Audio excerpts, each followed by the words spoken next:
Assalamualaikum warahmatullahi wabarakatuh. Sampurasun. Patepang deui sareng simkuring Dea Almira Ayudia ti kelas 11 IPS 1. Ayeuna abdi bade ngadugikeun warta tentang banjir di Bale Endah. Sababaraha minggu katukang, daerah Bale Endah Kabupaten Bandung kakenaan ku rupi-rupi musibah.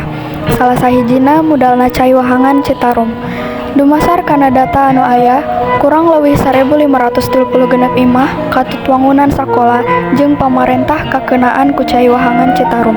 Panyebab mudalna Cai Wahangan teh sabab gedena cai hujan jeung lobana runtah anu ngahalangan kokocoran anu ngapulakarkeun cai jadi ngayembeng. Pamarentah daerah geus ngadata korban jiwa ka sababaraha tempat. Sabab dumasar kana hasil laporan ti warga masyarakat, teu saeutik ayana korban jiwa anu kabawa banjir. Masyarakat Kota Bandung ngarasa prihatin ku ayana musibah eta.